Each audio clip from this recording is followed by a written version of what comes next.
Bienvenue sur les cours de Jean-Phi pour une courte leçon où on va donner des exemples qui concernent les intégrales généralisées et puis les séries. Pour les intégrales généralisées, un exemple de deux fonctions f et g qui sont équivalentes sur l'extrémité de l'intervalle d'intégration qui pose problème est telle que l'une des intégrales, somme de f par exemple, converge et l'autre, somme de g, diverge.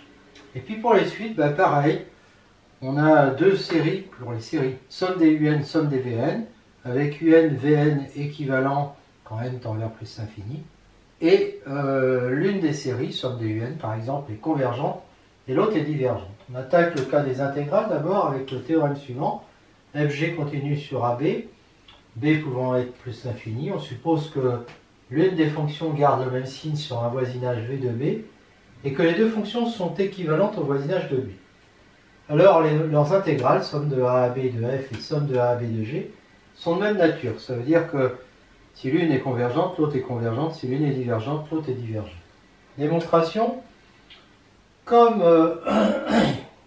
somme de a à b de f et somme de a à b de moins f sont de même nature, ça c'est bien connu,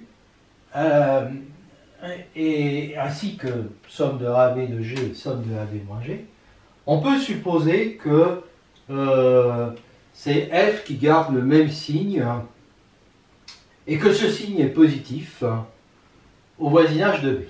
Bon, on peut supposer que c'est f quitte à échanger le nom enfin quitte à échanger f et g. Et puis on peut supposer que c'est positif quitte à changer ça. F en moins f. Donc f de t supérieur ou égal à 0 sur un intervalle plus petit, donc a'b.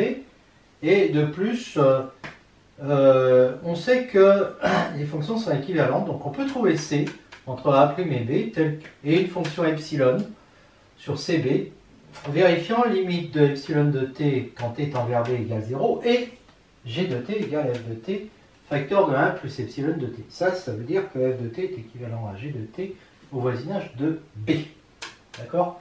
Alors, il existe d appartenant à cet intervalle cb, tel que si d appartient à db, alors epsilon de t est inférieur à 1,5. Puisque ça tend vers 0, on peut rendre ça inférieur à 1,5. C'est pour ça qu'il existe d. Et dans ce cas-là, on a 1 plus epsilon de t qui va être entre 1,5 et 3,5, puisque epsilon de t va être entre moins 1,5 et 1,5. Donc moins 1,5 plus 1, ça fait ça, et 1,5 plus 1, ça fait ça. Donc en multipliant par f de t qui est positif, et ça c'est très important, c'est de dire que f de t est positif, et donc dans cette inégalité, quand je multiplie par f de t, on a ça. Et bien de ça, je vois tout de suite que g de t va être supérieur ou égal à 0, puisque lui il est supérieur ou égal à 0. Donc je vois que quand il y en a un qui garde un signe constant voisinage de b, l'autre aussi garde un signe constant. Mais il suffit qu'il y en ait une des deux. Automatiquement, ce sont les deux. Supposons que l'intégrale de a à b de f de t dt soit divergente. Alors, si je prends de d à b, avec le même d que là, mais l'avantage c'est que f va être positive, elle est divergente celle-là. Or, en fait, somme de d à x, si je prends x inférieur à b, bien sûr, somme de d à x va être croissant. Quand x augmente, l'intégrale augmente, puisque c'est l'intégrale d'une fonction positive. Donc en fait, si elle est divergente, c'est que cette limite est égale à plus l'infini. Mais g de t est supérieur ou égal à f de t sur 2, et donc ça, je peux diviser par 2, ça fait toujours plus l'infini. Et donc la limite, quand x tend vers b, de somme de d à x de g de t dt va être aussi égale à plus l'infini, et donc cette intégrale va être divergente, égale à plus l'infini, et donc somme de a à b de g de t dt va être divergente. Alors maintenant, donc j'ai démontré que si celle-là est divergente, celle-là est divergente. Réciproque, supposons que somme de a à b de g de t dt soit divergente, alors je prends toujours somme de d à b de g de t dt, comme ça je suis sûr d'avoir g positif. Donc pour les mêmes raisons que précédemment, elle est divergente, donc elle va être égale à plus l'infini. Et comme on a 2 tiers de g de t, alors ça provient d'ici, 2 tiers de g de t est inférieur ou égal à f de t, ben, la limite de celle-là va être aussi égale à plus l'infini, quand x tend vers b, et donc somme de d à b est divergente, et donc somme de a à b de f est divergente. Et donc on a démontré que l'une est divergente si et seulement si l'autre est divergente. Donc évidemment, quand on passe au contraire, l'une est convergente si et seulement si l'autre est convergente, et donc on a démontré la propriété. Alors l'exemple, il va venir des fonctions f et g définies par, sur pi plus l'infini par exemple, par f de x égale sinus x sur racine de x, et g de x égale sinus x sur racine de x plus valeur absolue de sinus x sur x. Donc toutes les deux continuent. F de x n'a évidemment pas un signe constant, hein, il change sur les intervalles k pi, k plus 1 pi, sinus x change de signe, hein, donc indéfiniment. Donc il n'a pas un signe constant au voisinage de plus l'infini. Voilà. Et quel que soit x supérieur ou égal à pi, j'ai un unique k appartenant à L qui vérifie ça. Je peux toujours coincer x entre ça et ça. Il suffit de prendre la partie entière de x sur pi en fait. Et donc, si k est pair, je vois que le sinus va être positif, et si k est impair, il va être négatif. Je considère la fonction u définie sur pi jusqu'à plus l'infini, la valeur dans R, qui donne u de x égale 0 si x égale k pi, 1 sur ça, et moins 1 sur ça. J'ai g de x qui est égal à f de x, facteur de 1 plus epsilon plus u de x. Alors, en fait, je vais avoir f de x égale 1 plus epsilon de x, où epsilon de x est égal à u sur racine de x. Pourquoi? Parce que je vois bien que ici, je peux factoriser sinus x sur racine de x, ça va être facteur de 1 plus, et là, il faudra prendre des précautions quand sinus x s'annule, mais je vois bien que je vais avoir quelque chose sur racine de x. Et ce quelque chose-là, c'est évidemment cette fonction-là. Cette fonction-là qui est majorée par 1. Donc le epsilon de x, il va être inférieur ou égal à 1 sur racine de x. D'accord? Alors oui, ça, cette majoration, elle marche notamment. Elle marche aussi hein, quand on a x qui est égal à k pi, bien sûr. Je vous laisse vérifier ça, c'est très facile. Hein. Quand x est égal à k pi, le sinus x s'annule, mais ça reste vrai, parce qu'à ce moment-là, on a g de x qui est égal à f de x. Et dans les deux autres cas, la valeur absolue de sinus x sur sinus x, ça fait ça, c'est-à-dire 1 si x est là, et moins 1 si x est là. Donc j'ai ça, et ça tend vers 0 quand x tend vers plus l'infini. Donc la limite d'epsilon de x en plus l'infini égale 0, ce qui veut dire que f de x est équivalent à g de x au voisinage de plus l'infini.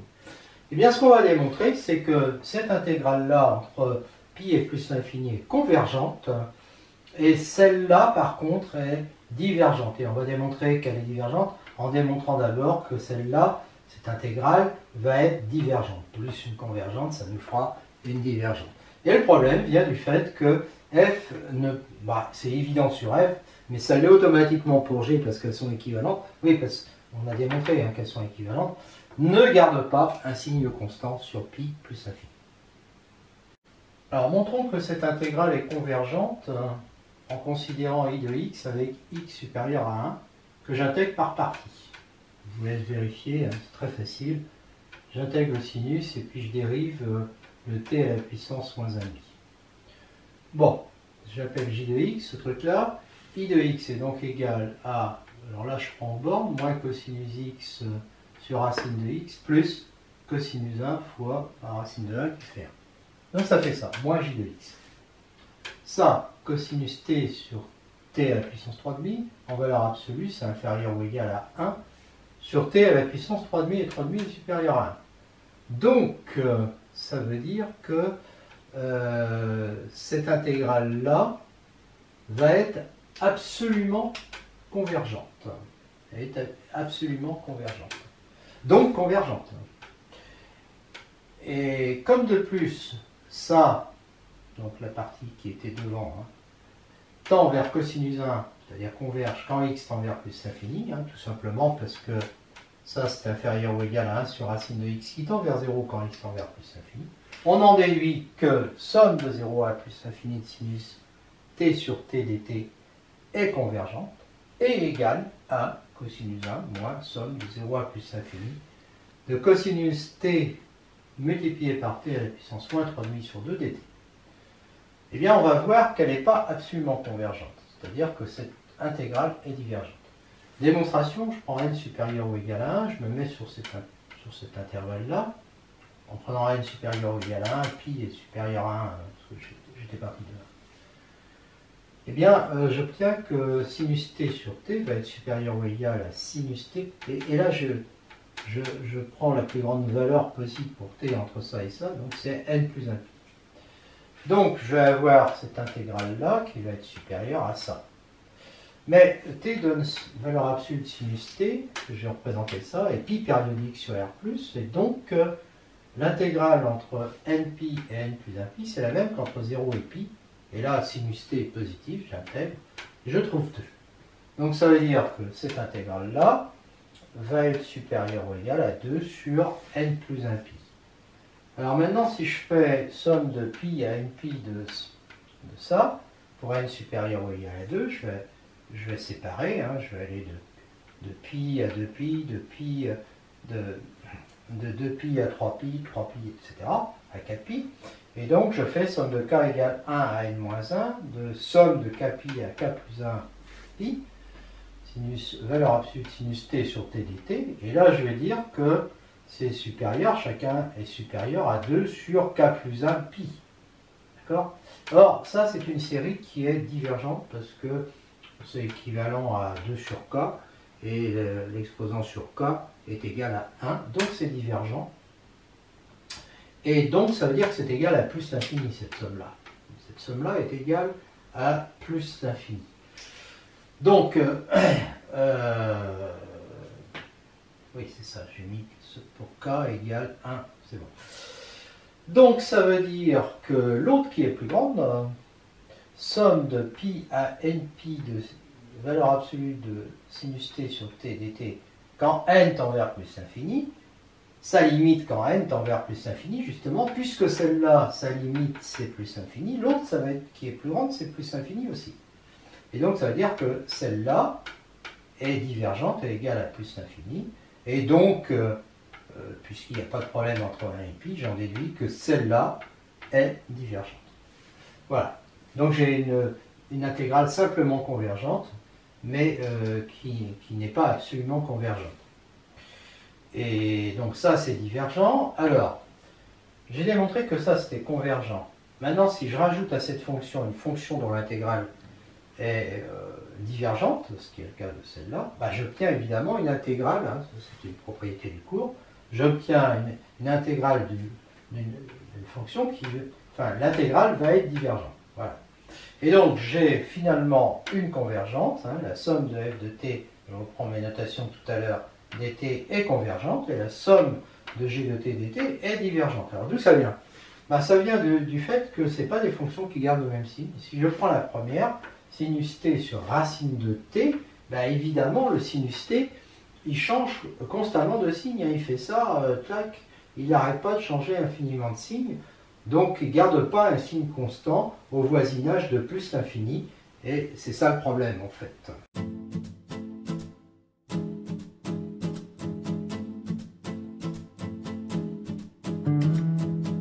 Alors passons aux séries maintenant.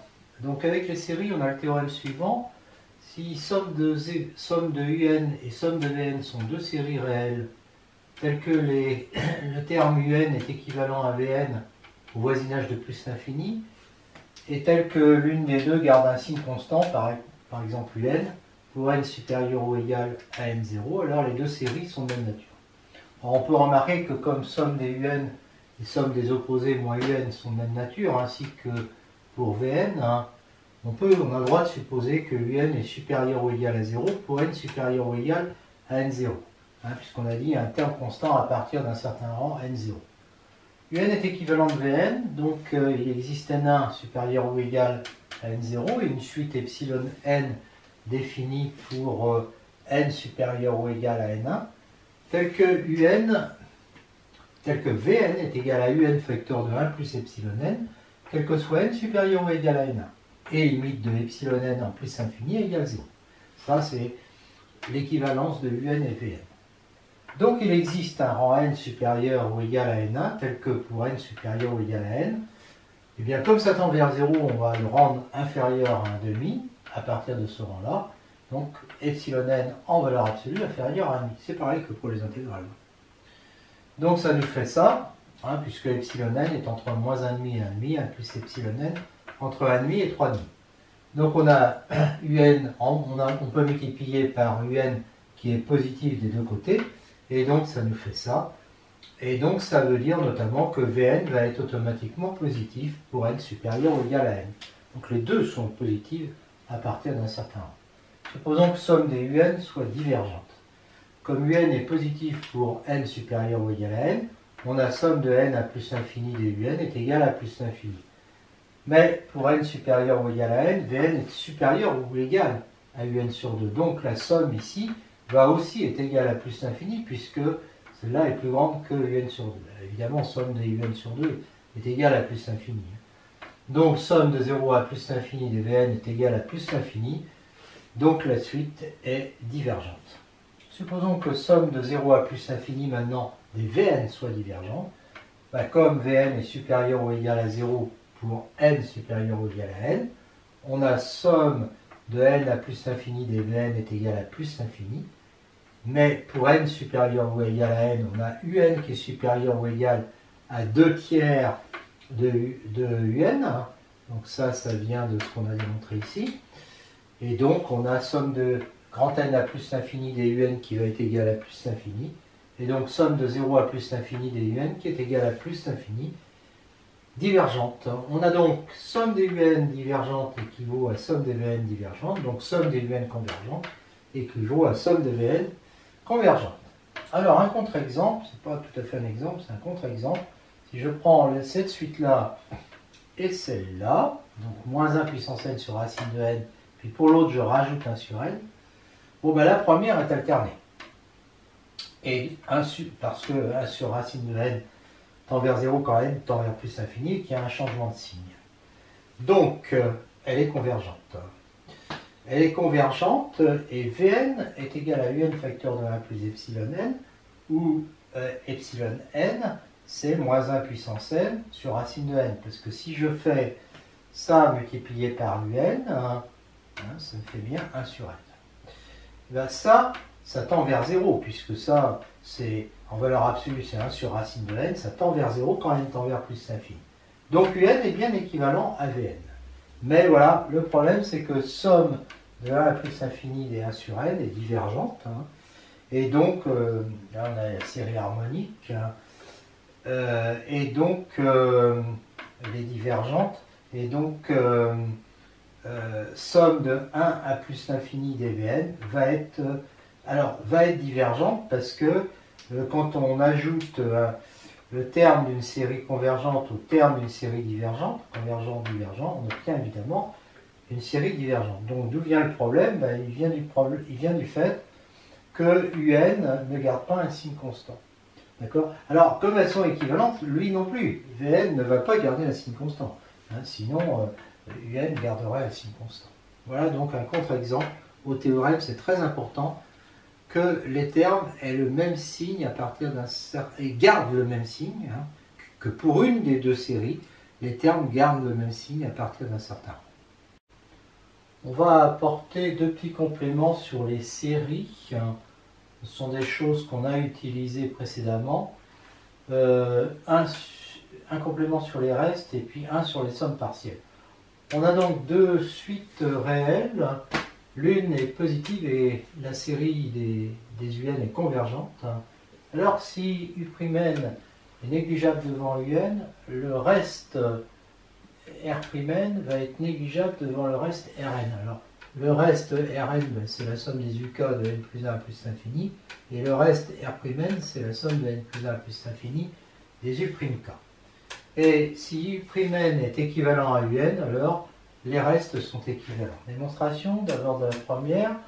Somme des un convergentes, donc la suite Rn est bien définie, converge vers 0. Comme U'N est négligeable devant un, la somme des U' et que celle-là, la série des un est convergente, la série des U'N est convergente aussi. Et le reste est donc bien défini et converge vers 0. U'N est égal est négligeable devant un, donc on peut s'écrire comme ça avec epsilon n qui tend vers 0, ce qui s'interprète par quel que soit epsilon positif, il existe un rang n, tel que n supérieur ou égal à n implique que epsilon n est inférieur à epsilon, et donc ça nous fera u'm est inférieur ou égal à epsilon un. Parce que un est positif, je n'ai pas besoin de mettre la valeur absolue. Somme de n à plus l'infini des UK converge, puisque la somme de 0 à plus l'infini des UK converge. Donc somme de n à plus l'infini des u'k, puisque ça converge, celle des u'k va être absolument convergente, c'est-à-dire la somme de ça va converger, donc convergente, et la somme, valeur absolue de la somme des u'k va être inférieure ou égale à la somme des valeurs absolues des u'k, ça je n'ai pas mis, inférieure ou égale à epsilon somme des uk, pour n supérieur ou égal à n. Donc n supérieur ou égal à n implique que ça c'est R'N, donc valeur absolue de R'N est inférieure ou égale à epsilon Rn, parce que Rn lui il est positif, je pose la valeur absolue, donc R'N est bien négligeable devant Rn. Maintenant si U'N est équivalent à un, eh bien somme des U'N est convergente, donc R'N est bien défini étant vers 0, et par ailleurs, puisque U'N est équivalent à un, U'N moins un est négligeable devant un, donc le reste d'ordre n de U' moins U va être négligeable devant le reste d'ordre n de la suite U. La suite U c'est la suite un, hein, et U' c'est la suite U'N. Donc, c'est quoi ce reste-là? C'est celui-là moins celui-là, va être négligeable devant celui-là. Autrement dit, R'N est équivalent à Rn en plus l'infini. Voilà. Second complément, cette fois-ci toujours de suite réelle, tel que un est positif, mais cette fois-ci la somme des un est divergente. Alors, si U'N est négligeable devant un, la somme partielle de donc S'N est négligeable devant Sn. Alors la somme partielle c'est Sn égale somme de 0 à n des UK, S'N égale somme de 0 à n des U'K. Et si U'N est équivalent à un au voisinage de plus l'infini, S'N est équivalent à Sn. Là on a affaire à des suites divergentes, il faut bien comprendre que ça, Sn, là il tend vers Sn il tend vers plus l'infini. Alors, U'N est négligeable devant un. Donc U'N est un epsilon n un, où epsilon n tend vers 0, et quel que soit epsilon, c'est comme tout à l'heure, hein, il existe un rang à partir duquel on a ça. Et là, je vais mettre epsilon sur 2. Donc U'N en valeur absolue va être inférieur à epsilon sur 2 un. S'N en valeur absolue est égal à somme en valeur absolue de ça, ce qui est inférieur ou égal à ça, ce qui va être donc, alors je vais prendre la somme de 0 à n, hein, j'aurais pu mettre ici égalité, hein, égal, plus somme de n plus 1 à n, et je prends n supérieur à n bien sûr, et ça va être inférieur, j'appelle ce truc là alpha n, il ne va pas bouger, plus, et ça, comme n est supérieur ou égal à n plus 1, comme les cas là sont supérieurs ou égaux à n plus 1, eh bien les U'K en valeur absolue sont inférieurs à epsilon sur 2 UK. Et donc, ça nous fait inférieur ou égal, voilà, à ça. Et là, c'est des UK. Voilà. Donc, ça va être inférieur ou égal à alpha n plus somme, eh bien, la somme des UK de n plus 1 à n, comme les UK sont tous positifs, je peux dire que c'est inférieur ou égal à la somme de 0 à n. Et ça, c'est exactement égal à alpha n plus epsilon 2, epsilon sur 2, et du coup, ça devient Sn. Voilà. Alors, la somme des un est divergente, et comme les un sont positifs, ça veut dire que la limite de Sn est égale à plus l'infini. Donc, alpha n sur Sn tend vers 0, et il existe n' supérieur, que je peux prendre supérieur ou égal à n. N, il a été fixé avant par le epsilon, tel que n supérieur ou égal à n' implique que alpha n sur s petit n, en valeur absolue, est inférieur à epsilon sur 2, et donc valeur absolue de alpha n va être inférieure à epsilon sur 2 Sn. Il n'y a pas de problème pour diviser, puisqu'il tend vers plus l'infini. Alors, n supérieur ou égal à n' va donc impliquer que S'N, là S'N il était inférieur ou égal à alpha n qui est inférieur à epsilon sur 2 Sn, d'accord, plus epsilon sur 2 Sn, autrement dit epsilon Sn. D'accord? Ça veut dire que quel que soit epsilon positif, j'ai trouvé un rang n', tel que n supérieur ou égal à n' implique que S'N en valeur absolue est inférieur ou égal à epsilon Sn. Ça veut dire que S'N est négligeable devant Sn. Voilà. Et c'est ce que je voulais démontrer. Et maintenant, la deuxième partie, si U'N est équivalent à Un, U'N moins Un est négligeable devant Un, et donc la somme partielle d'ordre n de U' moins U, c'est-à-dire S'N moins Sn, va être négligeable devant Sn, et donc ça me dit exactement que S'N est équivalent à Sn.